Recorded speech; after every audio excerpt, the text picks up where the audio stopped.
What's up? It's your boy Kevin to turn on this motherfucking YouTube shit. This is serious. Wow, what the fuck?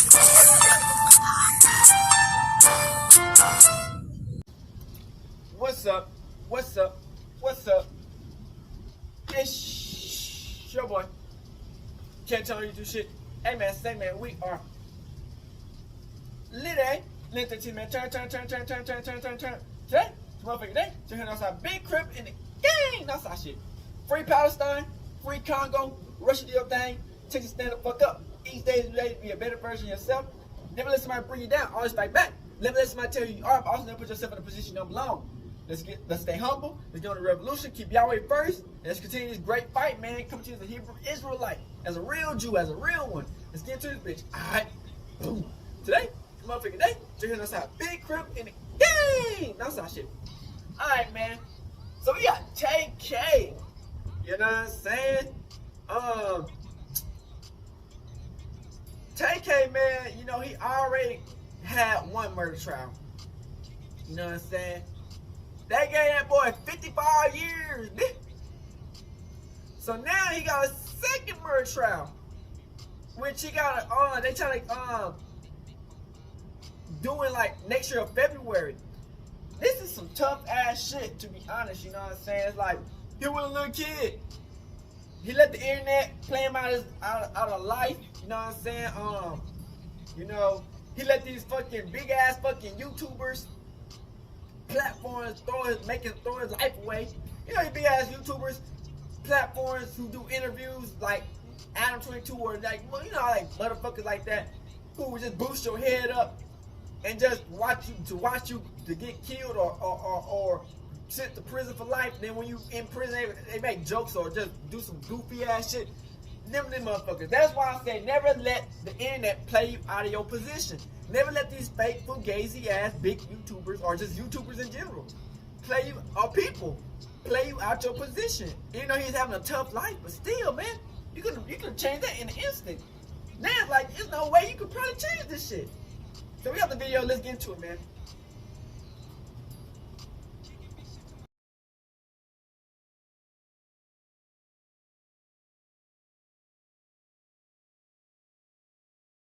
The boy Tay-K, man. Let's get straight to it, man. Life behind bars, man.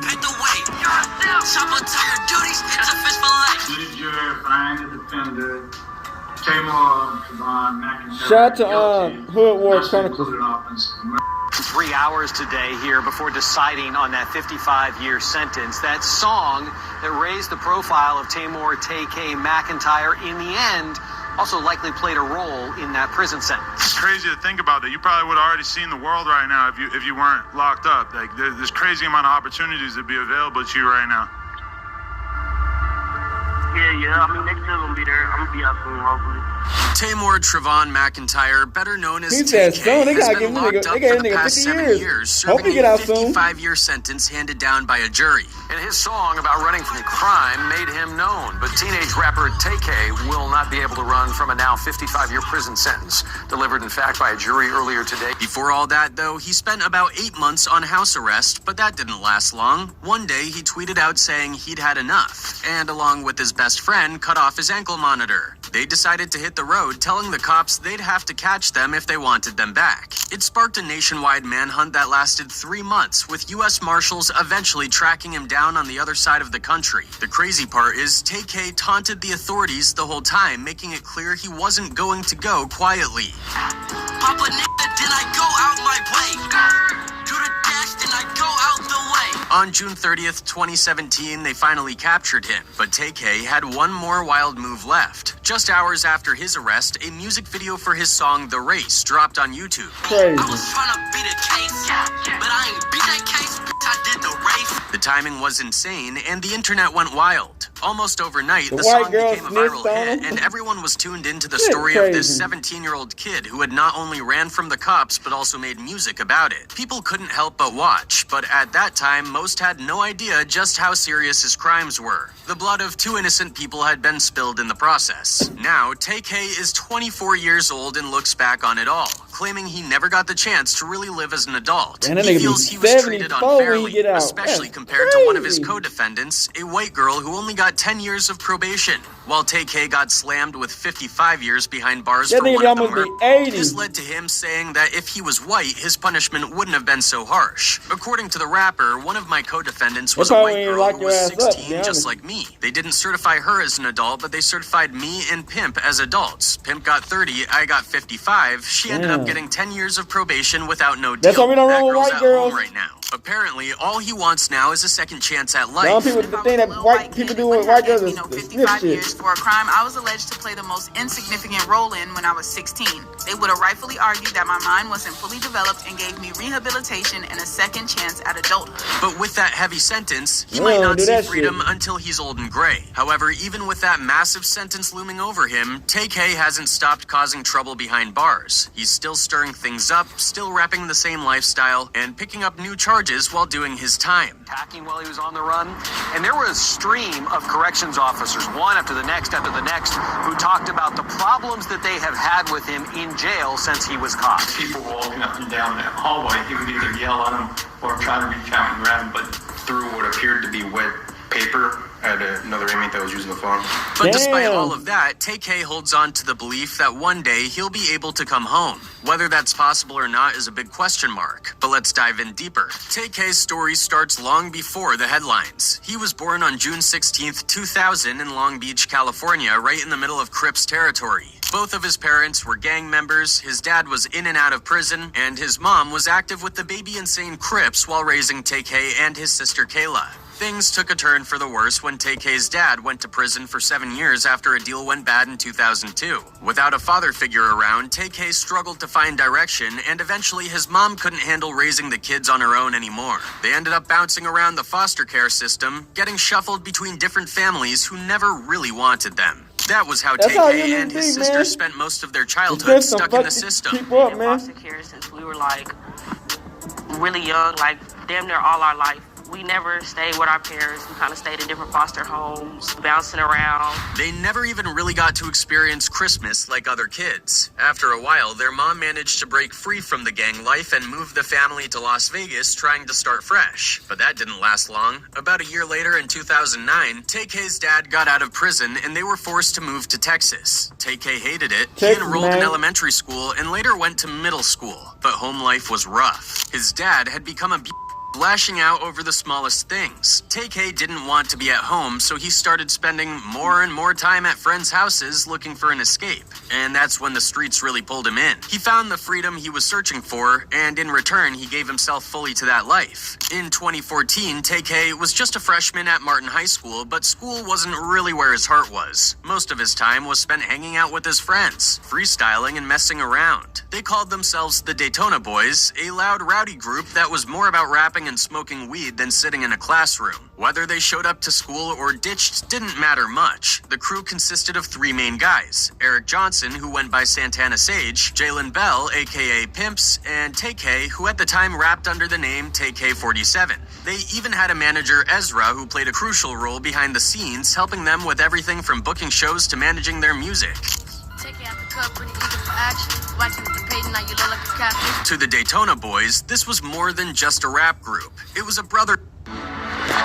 They knew they had something special going, so they figured, why not start uploading tracks to SoundCloud? But even though music was becoming a bigger part of his life, Tay-K just couldn't keep out of trouble. One old tweet shows a letter where he was expelled from high school for bringing weed onto school grounds. After that, Tay-K had no interest in going back to school. And since things at home weren't much better, he pretty much became a drifter. He often crashed at Pimp's house, and after getting kicked out of school, the two only grew closer. By age 15, Tay-K was on his own, with all his attention focused on his music and pushing the Daytona Boys as much as possible. You could even see him in interviews before anyone really knew who they were. Thanks to their manager, Ezra, the Daytona Boys were making moves. They were booking shows, and their buzz started growing. After gigs, which often ran late into the night, the boys would hit the streets doing whatever they felt they had to do to survive. That meant robbing, stealing, and carrying guns, and if anyone crossed them, they'd learn the hard way. One night stands out more than the rest. It was New Year's Eve 2015, and the Daytona Boys had just wrapped up a show in Arlington. It was around 2 a.m. and Santana Sage, the only one with a car, was driving Tay-K and Pimp. Tay-K sat up front and Pimps was in the back as they pulled up to a stoplight. Another car pulled up beside them, and from here, things get hazy. The exact details are unclear, but what we do know is that Santana fired a gun into the other car, killing a 21-year-old college student named Sarah Muchlechner in cold blood. After that, they drove off like nothing happened, with Tay-K and Pimps still in the car. Santana was later arrested after police matched his vehicle to the crime using his Twitter account.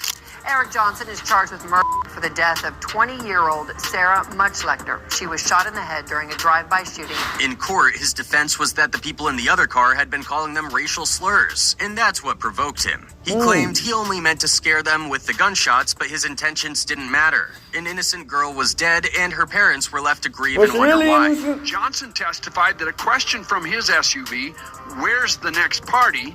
was answered by gay and racial slurs. That Johnson testified he displayed his gun, admitted he fired 2 shots, but that he meant only to frighten, to shoot over the car, not to kill anyone. Tay-K and Pimps, however, were both minors at the time and faced no charges. In fact, their names were never even mentioned in court. Walking away from something so serious with no consequences made them feel invincible. After a 6-month trial, it only took the jury 3 hours to find Santana Sage guilty, sentencing him to 44 years in prison. At just 15 years old, Tay-K was in a tough spot. He had no money, nowhere to stay, and wasn't even old enough to legally work. He needed to figure out how to survive, and fast. So on July 26, 2016, Tay-K, Pimps, and 5 others came up with a plan to rob someone. The crew included Sean Robinson, Letharian Merritt, Ariana Barrett, Megan Holt, and a minor named Mia, who happened to be dating 17-year-old Zachary Belote, their target. The plan was pretty straightforward. Mia would lure Zachary into a trap while Tay-K and the others would wait nearby ready to rob him. Zachary and his roommate Ethan Walker were living in a house on the 1500 block of Mansfield, Texas. Tay-K and the crew met up at an apartment beforehand where they gathered weapons and hashed out the details. Pimps armed himself with brass knuckles and 2 others grabbed guns. Tay-K didn't have a weapon but made it clear that if anything went down, he expected the others to have his back. Around 5 p.m., Mia, Ariana, and Megan arrived at Zachary's house pretending like they just wanted to hang out and smoke. But what Zachary didn't know was that Tay-K, Pimps, Sean, and Letharian were sitting in a car down the street waiting for a text from the girls to kick off the robbery. The girls planned this. They set it up, and the boys were supposed to come in and hold everybody off, and Tay-K had a bag. It was going to get the money. It seemed like a simple enough plan, but things didn't go as smoothly as they had hoped. When the girls got there, they realized there were way more people in the house than they expected. This threw off their timing and the plan got delayed for hours. As 10 p.m. approached, Tay-K and the others were getting impatient. They knew it was now or never. The girls decided to go ahead with the plan despite the extra people, and while no one was looking, they unlocked the door for the guys. That's when everything went south. 4 men burst into the house, 2 of them armed. Sean held Zachary at gunpoint while Letharian aimed at Ethan. Tay-K and Pimp searched the house for anything valuable, but it quickly became clear they weren't going to find what they were promised. Then in a matter of minutes, everything spiraled out of control. Letharian panicked. Without even fully realizing what he was doing, he shot Ethan Walker in the chest, killing him. Ethan Walker sat on the floor with his back against a bed with his hands up in the air in a vulnerable, defenseless position. Letharian Merritt shot him through the heart. At the same time, Sean freaked out after hearing the first shot and fired at Zachary, hitting him in the shoulder. Zachary survived, but the damage was done. The robbery had turned into a murder, and it was only a matter of time before the police caught up with them. A survivor of the shooting, Zach Below, testified today he realized he'd been set up for the crime by a girl he thought he was dating. In a now famous interrogation video, Tay-K can be seen breaking down in tears as investigators pressed him about what happened that night. At first he tried to hold back, but eventually he admitted to being part of the robbery. However, he insisted that he never shot anyone or knew that things would end in murder.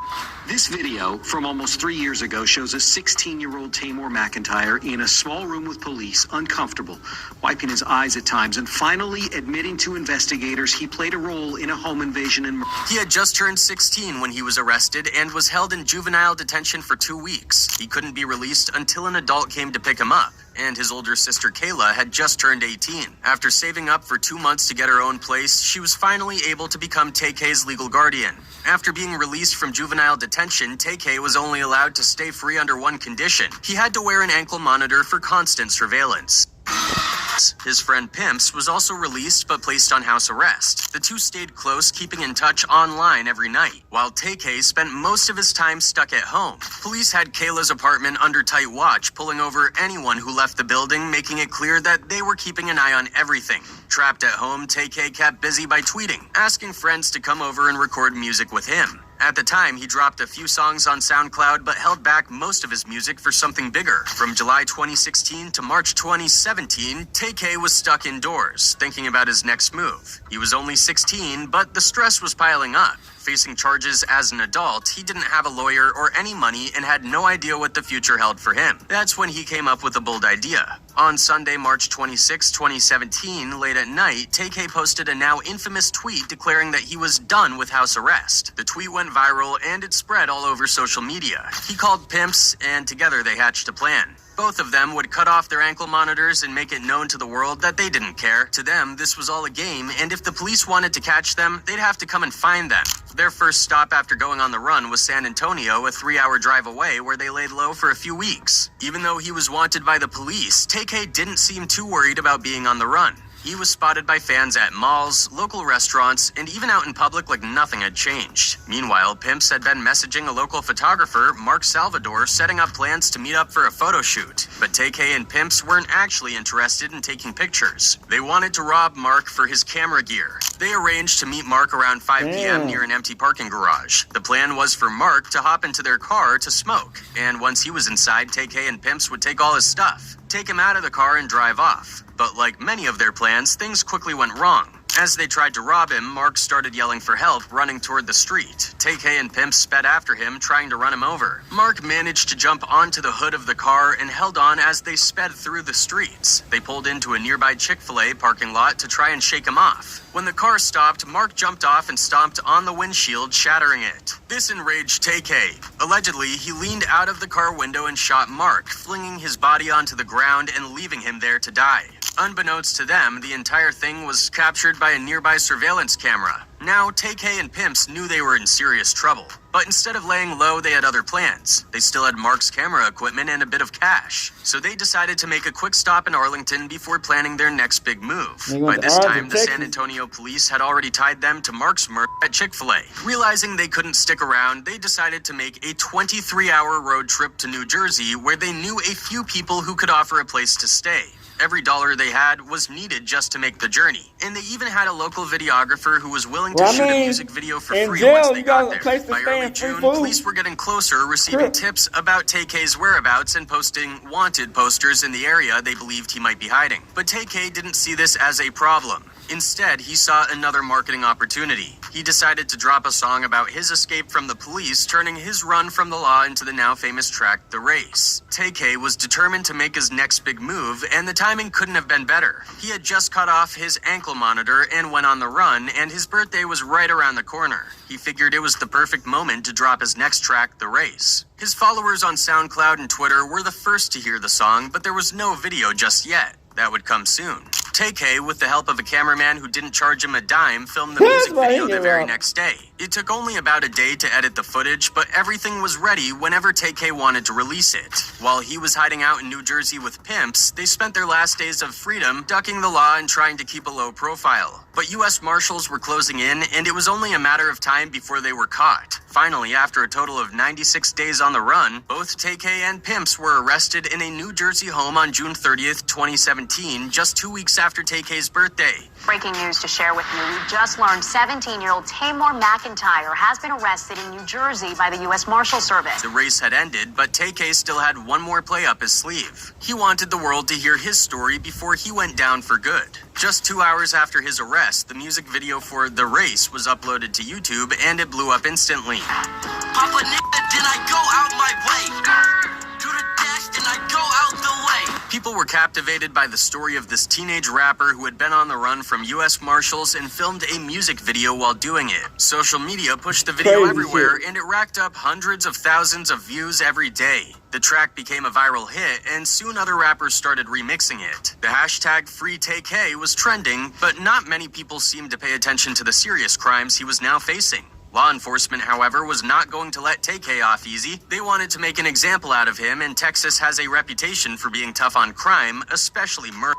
A month after his arrest, a judge ruled that Tay-K would be tried as an adult, even though he had just turned 17. Tay-K, whose real name is Tamar McIntyre, appeared in a Tarrant County courtroom Wednesday wearing a red jumpsuit. A judge officially certified the 17-year-old controversial rapper to stand trial as an adult in the capital murder case. Meanwhile, outside the courtroom, the race had gained almost 20 million views, and record labels started to take notice of his rising fame. Despite being charged with 2 murders, Tay-K managed to sign a record deal, and his label released a project titled Santana World with The Race as the headline track. The project was a success, and over the next 6 months, The Race accumulated over 100 million views, even earning remixes from rappers like 21 Savage and Young Nudie. Tay-K became one of the few artists in history to have a massive hit song while never performing it live. Despite the serious charges hanging over him, Tay-K still seemed hopeful that he could beat the case and walk free. He believed his time in jail was only temporary. However, reality started to hit hard in early 2018, as sentencing for the 2018 murder of Ethan Walker began to be handed down. Megan Holt, who was recognized by the courts as the mastermind behind the plan to rob Ethan, was sentenced to 20 years in February. Mia, Zachary Bellett's girlfriend, who had cooperated with the police, received only 10 years of probation in exchange for her testimony. The people involved in the crime around Tay-K were starting to fall one by one. Tay-K had already been denied bail, and the judge was clearly upset with the public support for him online. Letharian Merritt, the man who shot Ethan Walker, was sentenced to 40 years. On top of that, in June, news broke that Tay-K was being sued by the parents of Mark Salvador, the photographer killed in the Chick-fil-A parking lot, for $1 million in damages. His rising fame only made it worse. By July, the parents of Ethan Walker and Zachary Bellett followed suit, suing Tay-K for another $1 million from the profits made off the race. Damn. Around this time, Tay-K gave a phone interview from jail with Adam 22 of No Jumper, where he made a bold claim that he'd be out soon. It's crazy to think about that. You probably would have already seen the world right now if you weren't locked up. Adam, you don't get no fucks about us going to jail getting killed. Let's be honest. Yeah, I mean, they still gonna be there. I'm gonna be out soon, bro. However, he slipped up during the interview, admitting that he had an iPad in his cell, which led to a shakedown where the device was confiscated. Nobody's ever heard you speak on this song at all, so have you heard it?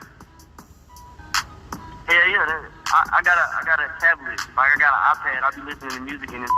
By August, Tay-K had been transferred to the Lon Evans Correctional Center, a maximum security facility in Texas where he was placed in solitary confinement for 23 hours a day. Despite everything, Tay-K still kept a positive outlook, even posting a picture of himself on Twitter with the caption, "Live from the gates of hell." But things were closing in on him fast. More sentences were handed down in the Ethan Walker murder case. Ariana Barrett, one of the girls involved in the robbery, was sentenced to 25 years in exchange for testifying against the remaining men. A week later, Sean Robinson received 40 years for his role in the crime.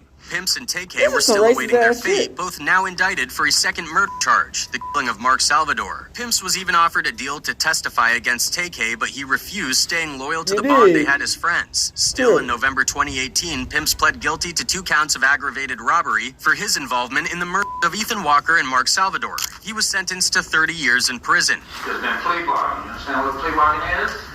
On plea of guilty, the recommendation by the state, 30 years in the Institute of the Texas Department of Criminal Justice. That's a long ass time, man.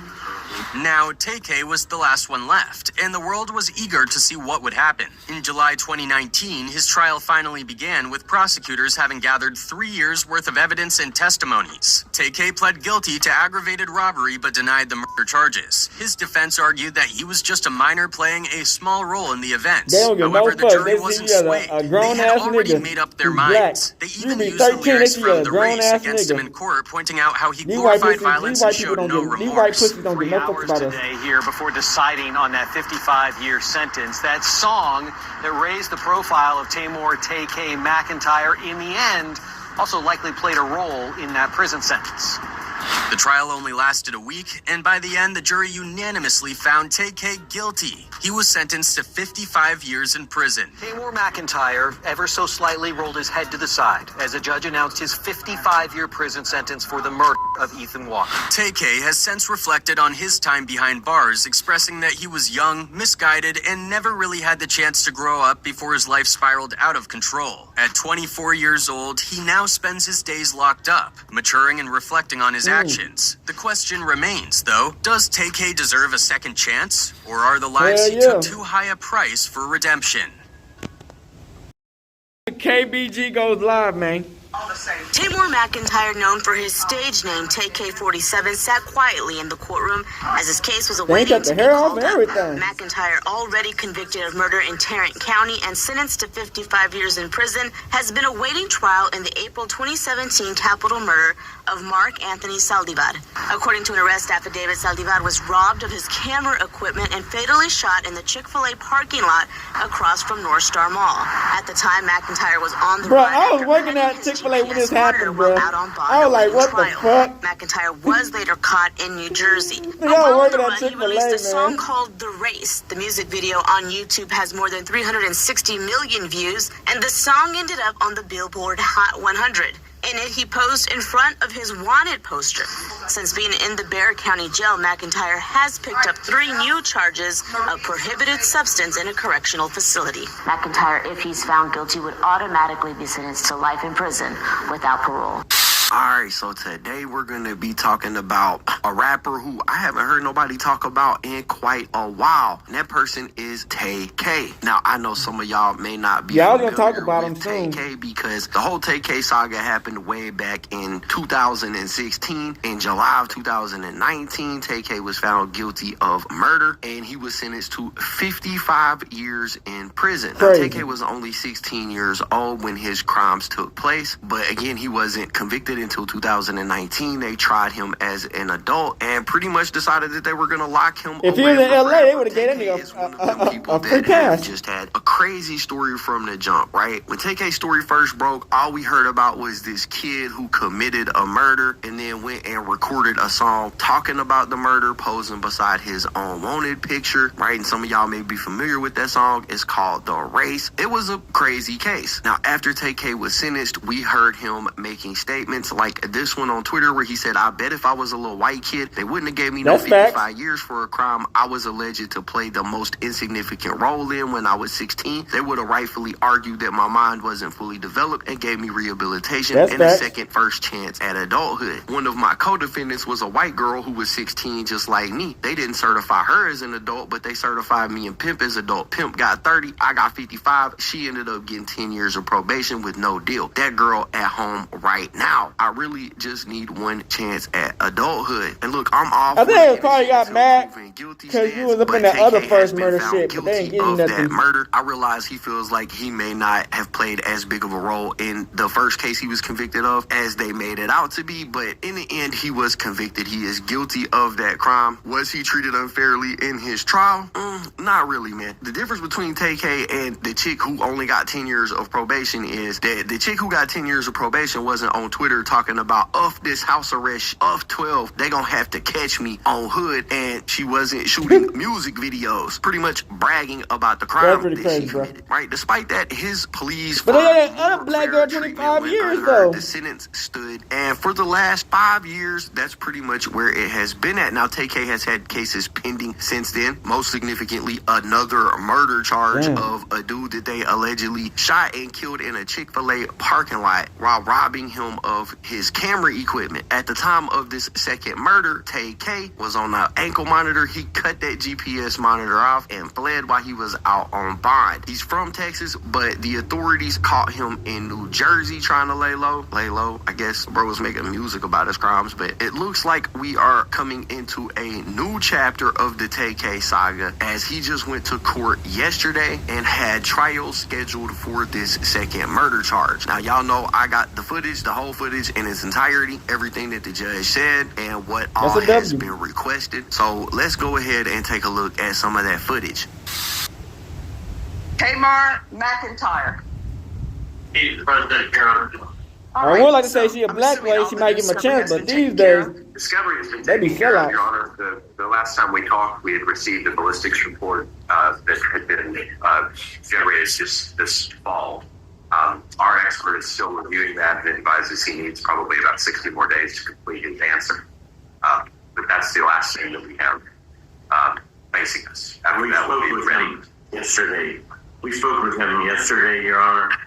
And he said he will have it done within 60 days.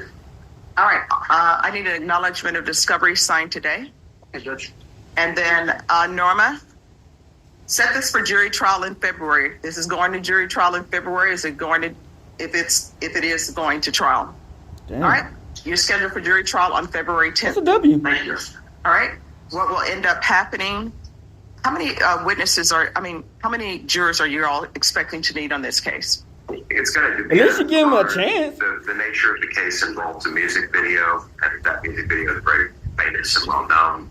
So we may need a little bit more than the average pool because people are familiar and informed of opinions. They'd be small. Better get no old ass white people. Them damn crackers gonna hang that I haven't nigga. seen it. I guess that says more about my age.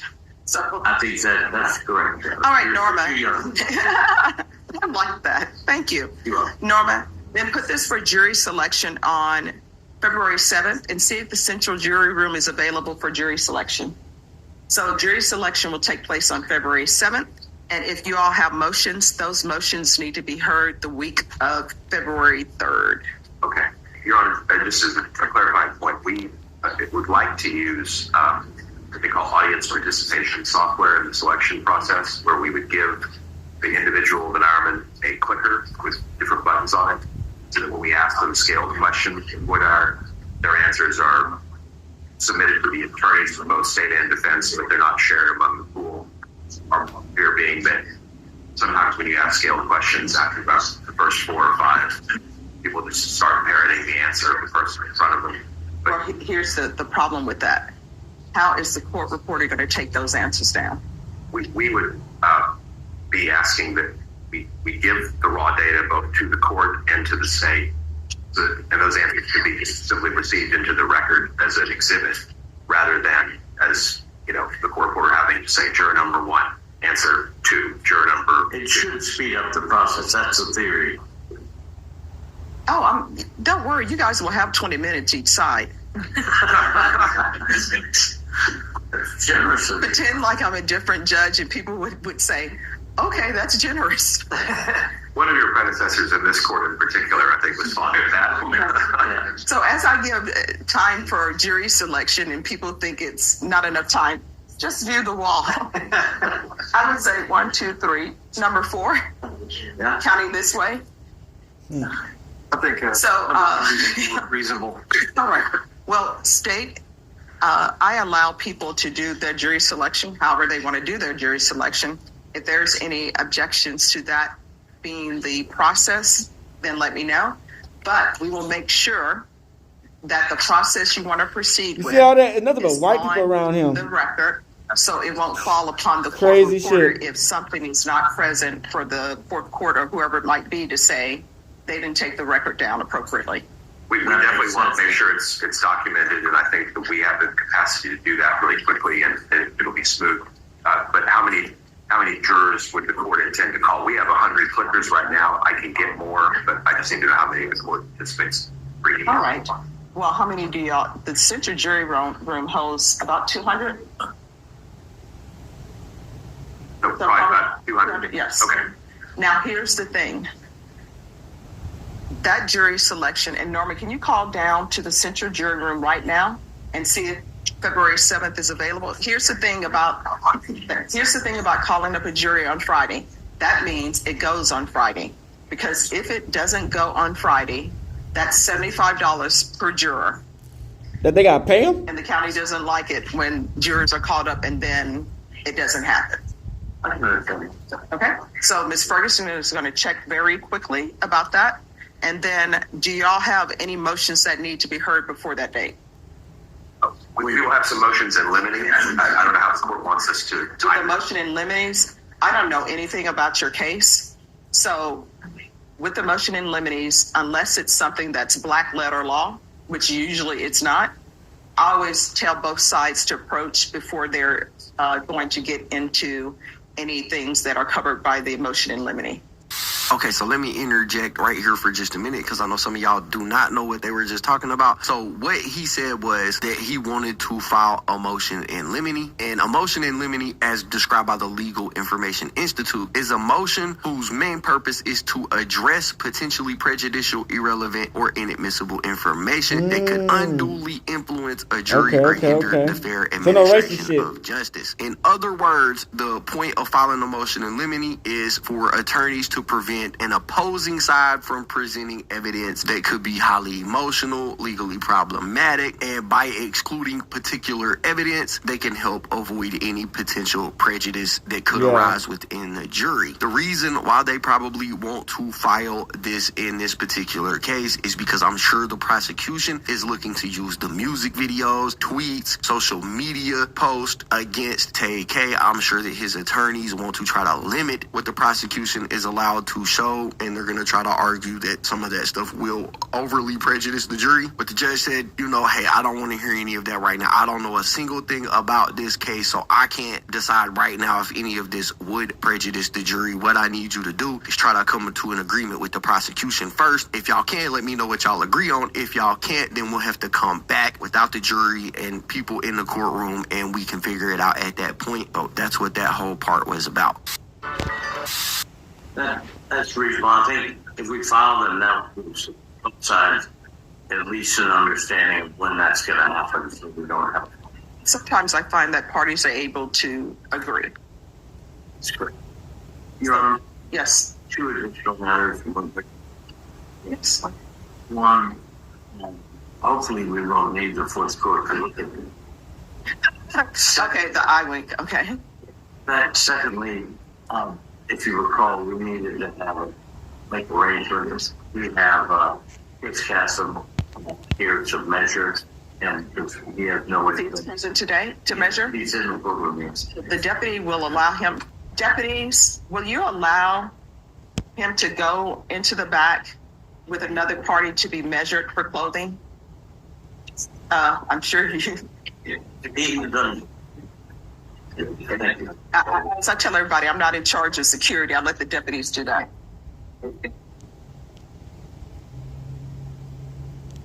All right, so February 7th will be jury selection. All right, so February 7th will be jury selection, and there will be 200 jurors called. Then on Monday, the 10th, how long do y'all expect this trial to last?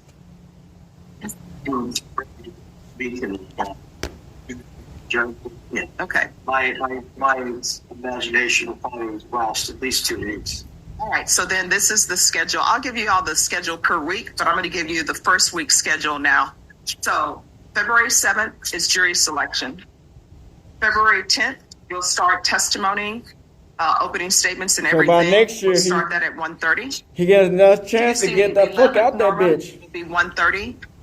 Pray to God. February 12th will be all day. February 13th, 1:30. And he learned his lesson about this shit. Day. And These then white people are not playing with us. 17th is a holiday. They're trying to take us to jail and kill us. Whether or not they want to come in on the 17th or not. If they do want to come in on the 17th, then that will be all day, and we'll make arrangements. They look for anything to just do for it. the jurors to come in. He didn't have to kill somebody. They would just did it. So if you all can make sure you look at your calendars as well for February 17th. Is there anything else? All right, so there we go. It looks like Tay-K is going to be going to trial on this second murder charge, February 2025. If Tay-K is convicted and found guilty of this crime, he will receive a life in prison without the possibility of parole. So that's the second one. So he got 55 in the first one. Between here. unless of course some type of plea deal is offered and he accepts. But I'm sure that they've offered pleas before. Tay-K clearly hasn't taken one, or they just haven't offered him a plea. Either way, this thing is going to trial, just based off of everything that we've seen in this Tay-K case throughout the years. I highly doubt he is going to beat this case. He is more than likely going to be found guilty of it, but it's innocent till proven guilty. He was found guilty of the other murder. On this one, he is still presumed innocent, but that's what we're dealing with. That's what we got going on. 55, we just have to wait and see what all happens. But y'all gotta let me know what y'all think. That's a Fash on 1R300. It's from his era, and it's kind of sad what happened to him. And I just think that the way his career played out is super rare and very interesting to look at, but of course just really sad. So anyways, let's get into it. So the first reason why Tay-K's music or just career, just image aged so well is number one, he lived what he rapped about. That's like the number one. Shout out to O'Neilly0. Countrywide manhunt whilst going viral online for a new song at the time. This was the beginning and end of Tay-K's career and ultimately ended his life as a free man. So what did he do, and why was he wanted, and how did he get caught? Born in Long Beach, California, to gang-affiliated parents who were very absent in his life, Tay-K Trayvon McIntyre grew up with a family with a father who was imprisoned for a drug trade gone wrong, and after that his mother lost custody of Tay-K and her daughter, Kayla K.